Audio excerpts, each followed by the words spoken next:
चेतनपुर गांव, जहां बरसात का मौसम था। कुछ ही दिन पहले वहां एक चाय पकौड़े की दुकान खुली थी। दुकान के बोर्ड पर लिखा था जादुई चाय पकौड़ी। गांव के लोगों के बीच इस दुकान की चर्चा थी। रामू काका, अरे आपने सुना हमारे गांव में एक चाय पकौड़े की दुकान खुली है, और पता है दुकानदार दावा करता है कि उसकी दुकान के चाय पकौड़े जादुई हैं।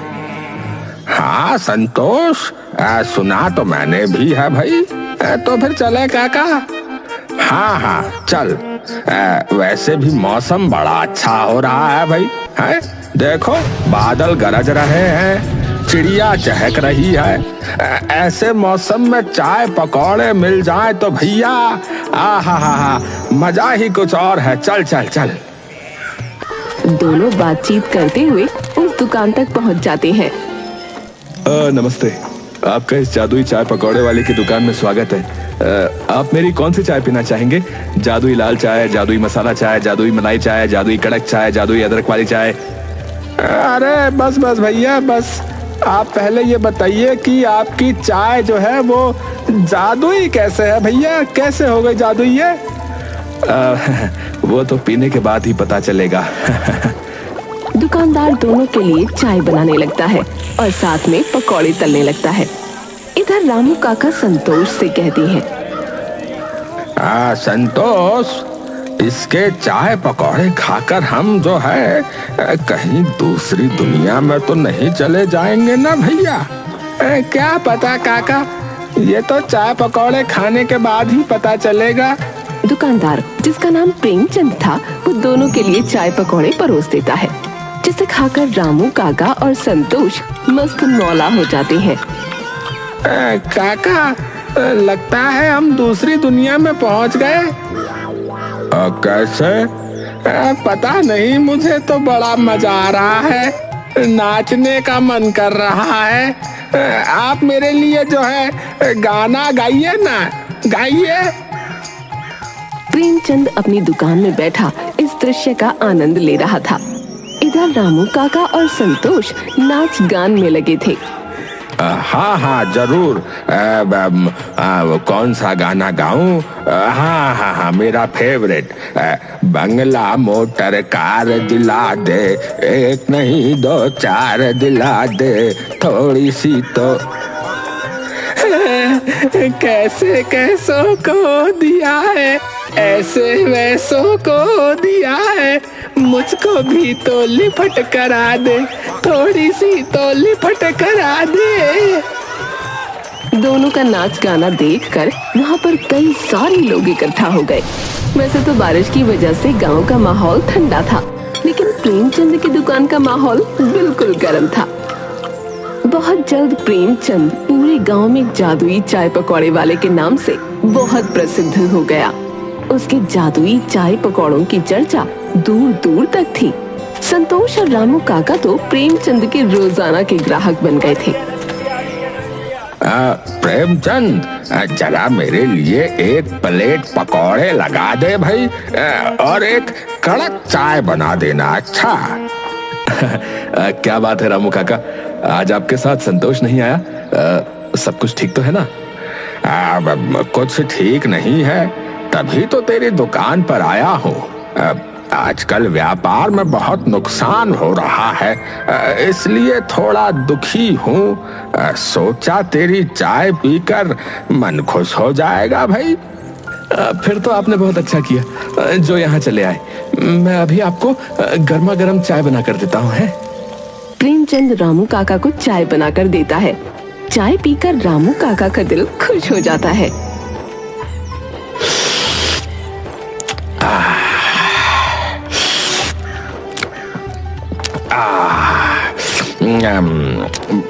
भाई प्रेमचंद, एक बात बता, आखिर तू चाय में जो है ऐसा क्या मिलाता है रे, जो तेरी चाय पीते ही सारी टेंशन खत्म हो जाती है और जो दिल है वो बिल्कुल खुश हो जाता है? कुछ खास नहीं रामू काका, बस आप सबका आशीर्वाद है।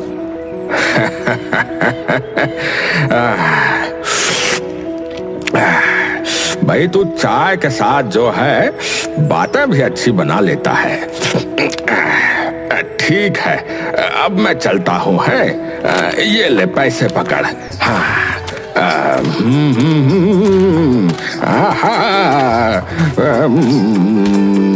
दिलो जान कुर्बान। दुखी आए रामू काका चाय पीने के बाद खुशी खुशी गुनगुनाते हुए वहाँ से चल देते हैं। इस गांव में एक और चाय वाला था जिसका नाम पप्पू था। प्रेमचंद के आने से पहले उसी की दुकान फेमस थी, लेकिन प्रेमचंद की जादुई दुकान खुलने के बाद पप्पू का धंधा तो ठप हो गया था। वो रामू काका को गुनगुनाते हुए घर की ओर जाते हुए देखता है। देखो तो जरा कैसे गुनगुनाते हुए जा रहा है ये बुड्ढा। आखिर वो चाय वाला अपनी चाय में डालता क्या है? एक एक करके उसने मेरे सारे ग्राहक छीन लिए, और ये बुड्ढा, इसने तो मेरी दुकान पर आना ही छोड़ दिया। सबसे गिन गिन कर बदला लेगा ये पप्पू। हाँ, ये बात तो सच थी कि पप्पू की दुकान चलनी अब बंद हो गई थी, और कहीं न कहीं ये बात भी सच थी कि इसका कारण प्रेमचंद ही था। पप्पू प्रेमचंद पर नजर रखता है। वो सुबह 4 बजे ही पप्पू की दुकान के पीछे जाकर खड़ा हो जाता है। अब देखता हूँ ये चाय वाला पप्पू की नजर से कैसे बचेगा।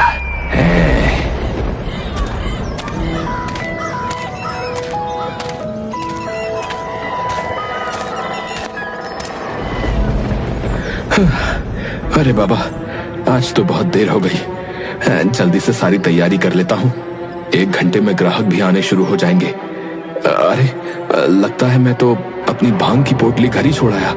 ओहो, है? क्या कहा इसने? भांग की पोटली? तो इसका मतलब ये चाय और पकौड़ों में भांग मिलाता है। मैंने तो खामखा इसको महान समझ लिया था।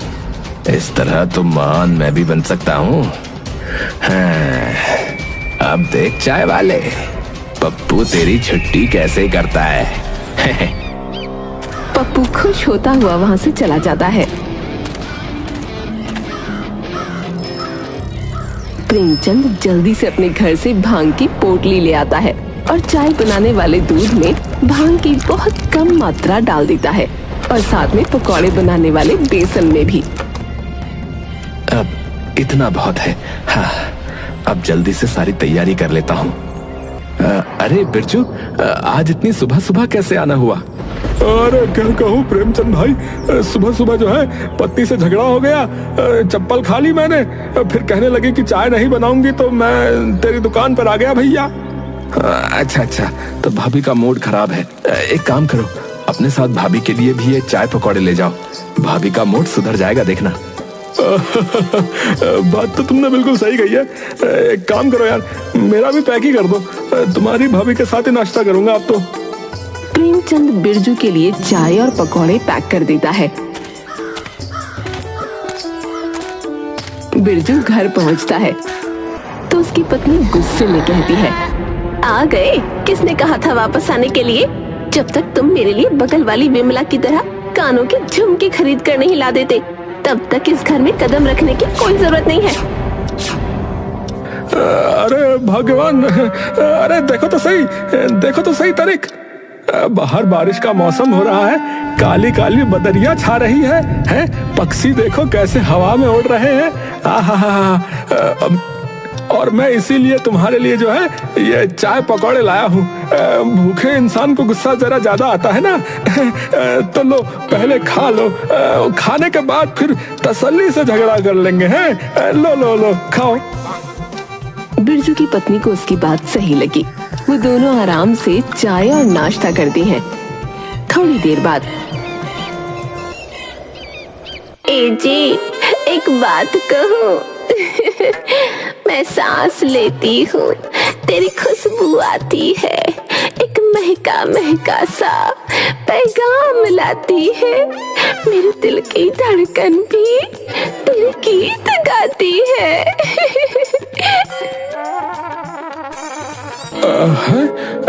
चुमकी, क्या तुम्हें बगल वाली बिमला की तरह झुमके नहीं चाहिए क्या? नहीं, मेरे पास आप हो, वही बहुत है। हाँ। ये प्रेमचंद के चाय पकौड़े तो बहुत काम की चीज है भैया। बच गया इनकी वजह से आज। दूसरी तरफ पप्पू जो सुनकर गया था कि प्रेमचंद अपने चाय पकौड़ों में भांग डालता है, वो भी मार्केट से भांग खरीद कर ले आता है और अपने चाय बनाने वाले दूध में और पकौड़ों के बेसन में डाल देता है। मुझे लगता है कि इतना भांग कम होगा, इतने में तो किसी को कोई फर्क नहीं पड़ेगा। थोड़ा और डाल देता हूँ। थोड़ा और डाल ही देता हूँ। थोड़ा सा और डाल देता हूँ। थोड़ा सा और। ठीक है, बस इतना बहुत होगा। अब देखता हूँ लोग कैसे मेरी दुकान पर नहीं आते। प्रेमचंद किन किन कर बदला लेगा ये पप्पू दत्त से। हाँ। पप्पू अपनी दुकान लगाता है और ग्राहकों को आवाज लगा लगा कर बुलाने लगता है। अरे आओ आओ भाई साहब आओ, अरे बहन जी आओ, अरे मेरे मस्त मस्त चाय पकौड़े खाओ। मेरी दुकान के चाय पकौड़े खा लिए तो उस प्रेमचंद के चाय पकौड़े हमेशा के लिए भूल जाओगे। अरे भैया आओ, अरे अरे दादा, अरे अरे भैया, अरे आ तो सही।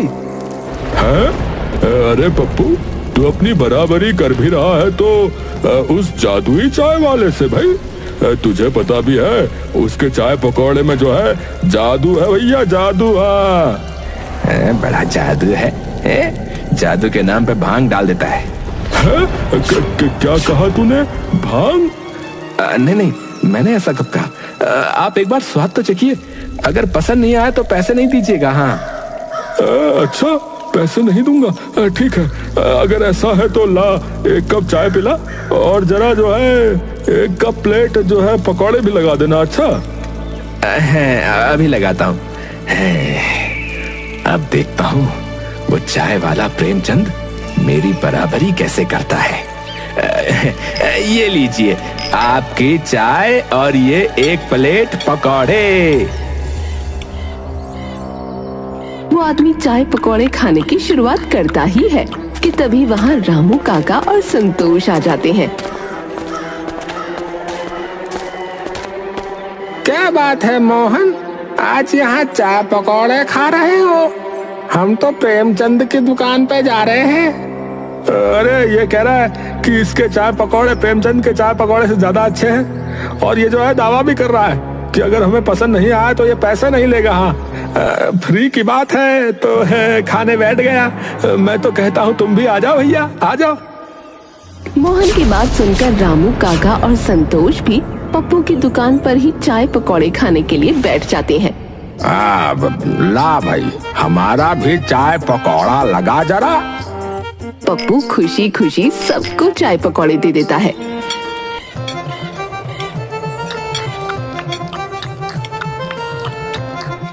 बातें करते करते वो तीनों सब खत्म कर देते हैं।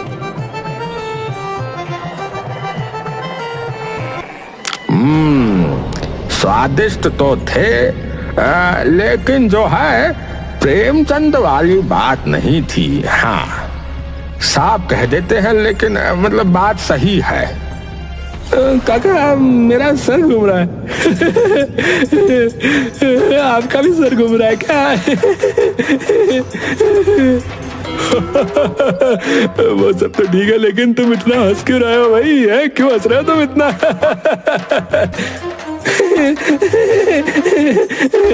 अरे हंस तो तुम भी रहे हो। अरे कितने जोर से हंस रहे हो तुम? अरे तुम दोनों को क्या हो गया है भाई? है? अरे तुम दोनों को देखकर जो है अरे मुझे भी हंसी आ रही है भैया। तीनों ठहाके लगा लगा कर हंसने लगते हैं। ये सब देखकर पप्पू थोड़ा घबरा जाता है। ये सब क्या हो रहा है? ये तीनों इतनी बुरी तरह से हंस क्यों रहे हैं? तुम तीनों यहाँ ड्रामे मत करो, बता रहा हूँ। मेरे पैसे दो और जाओ यहाँ से। हाँ, क्या कहा तुमने? पैसे? पैसे मांग रहे हैं रामू काका? पैसे? कैसे पैसे? अरे हमें तेरे चाय पकौड़े बिल्कुल अच्छे नहीं लगे। ऊपर से तूने हमें पता नहीं क्या खिला दिया है। हमें इतनी हंसी क्यों आ रही है रामू काका? ए मोहनवा, काहे हंसी आ रही है रे?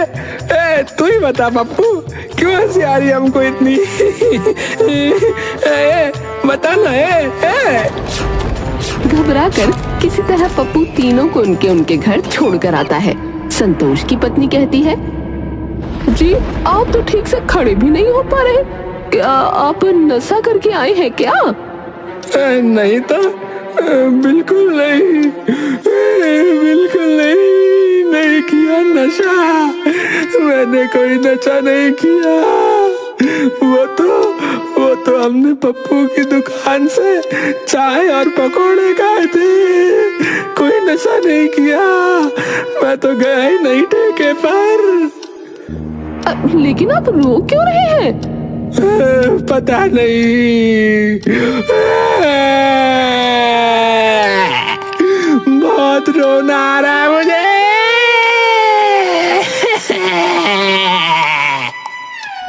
अच्छा बताइए, आपके साथ और कौन था? मोहन और रामू काका भी थे।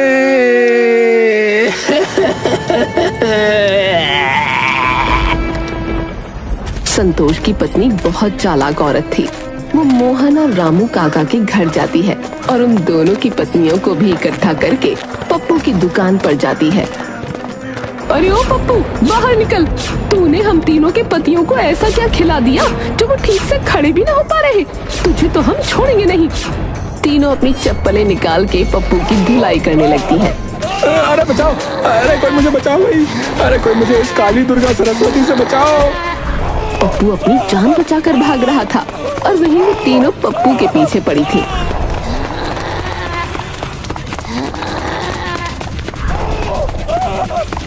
पप्पू भागता हुआ प्रेमचंद की दुकान पर पहुंचा। प्रेमचंद भाई मुझे इन तीनों औरतों से बचा लो। अरे लेकिन हुआ क्या ये तो बताओ। अरे जिंदा रहूंगा तो सब बता दूंगा, पहले मुझे इन तीनों औरतों से बचा लो भैया। अरे रुकिए, आप तीनों इतने गुस्से में क्यों हैं? पप्पू का बच्चा कहाँ है? उसने हमारे पतियों को पता नहीं चाय पकौड़े में क्या मिलाकर खिला दिया है। हमारे पति ठीक से खड़े भी ना हो पा रहे, कभी रो रहे हैं, कभी हंस रहे हैं। गुस्सा आ रहा है तो तोड़ फोड़ मचा रहे हैं। शांत हो जाइए, मैं उनको समझा दूंगा। मैं देखता हूँ आखिर बात क्या है। अपना दिमाग जो है ठंडा करके वापस घर लौट जाइए, ठीक है? कल सुबह तक रामू काका, मोहन और संतोष जो है वो तीनों ठीक हो जाएंगे, ठीक है? अच्छा। प्रेमचंद उन तीनों औरतों को शांत करता है, फिर उनके जाने के बाद पप्पू से कहता है, अरे पप्पू, सच बताओ, आखिर तुमने चाय में ऐसा क्या मिला दिया? अरे वही जो तुम मिलाते हो यार, भांग। तुम्हें किसने बताया? अरे मैंने उस दिन सुबह तुम्हारी बातें सुन ली थी, जब तुम सुबह भांग की बोतलें लेना घर से भूल गए थे, उसी दिन की बात है। अच्छा, तो तुमने मेरी नकल की। अरे तुम्हें पता भी है मैं ऐसा क्यों करता हूँ? है पता भी है तुम्हें? मैं साधारण तरीके से चाय और पकौड़े की टपरी अपने गांव में लगाया करता था यार, लेकिन मुझ पर चोरी का इल्जाम लगाकर गांव वालों ने मुझे गांव से निकाल दिया। मेरा विश्वास कीजिए, मैं चोर नहीं हूँ, मेरा विश्वास कीजिए। मुखिया जी आप तो समझिए, मैं ईमानदारी से अपना काम करता हूँ। अरे सारे गांव वाले क्या झूठ बोल रहे हैं फिर? हैं? मैं कहता हूँ मेरे गांव से निकल जा, अभी क्या अभी। लेकिन मुखिया जी, इस बरसात के मौसम में देखिए ना, मैं अपने परिवार को लेकर कहाँ जाऊंगा? पापा अब हम कहाँ जाएंगे? अब आप अपनी दुकान कहाँ खोलेंगे? क्या अब हम सब भूखे मर जाएंगे पापा? बेटी की बात सुनकर प्रेमचंद की आंखों में आंसू आ जाते हैं, पर वो अपने आंसू छुपाते हुए अपनी बच्ची से कहता है, नहीं मेरी बच्ची, ऐसा कुछ नहीं होगा। तेरे पिता बहुत मेहनत करेंगे बिटिया, और किसी चीज की कोई कमी नहीं होने देंगे। बरसात के मौसम में मेरा परिवार बेघर हो गया था। पूरी रात मेरे परिवार ने जंगल में बिताई थी। मैं आज भी वो रात याद नहीं करना चाहता। बहुत मुश्किल की घड़ी थी वो मेरे परिवार के लिए। सुबह में जब अपने परिवार के लिए खाने की तलाश में निकला था, तो मुझे वहां पर एक बाबा मिले।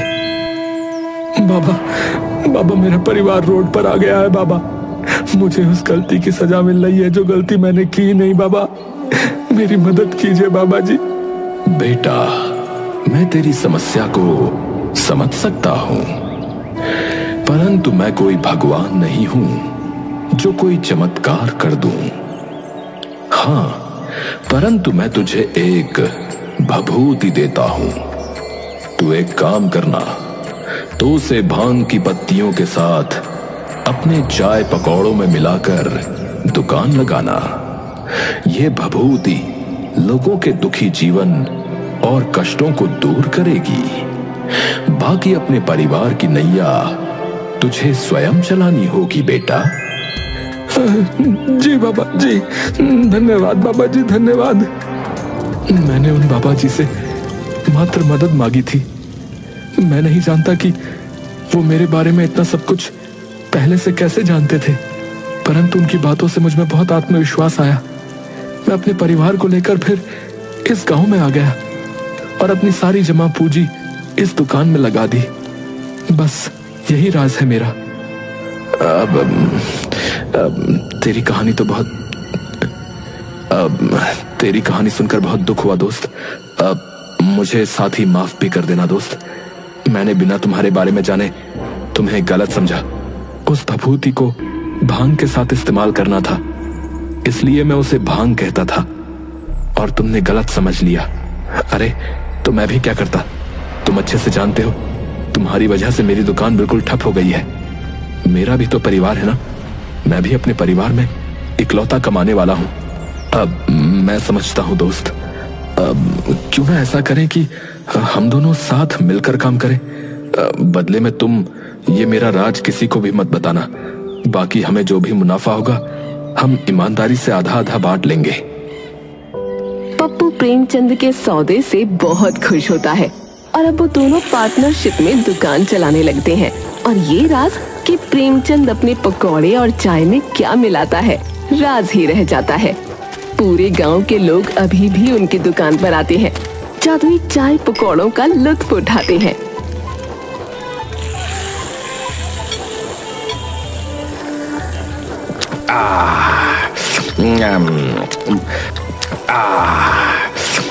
और हंसते मुस्कुराते गुनगुनाते हुए घर चले जाते हैं।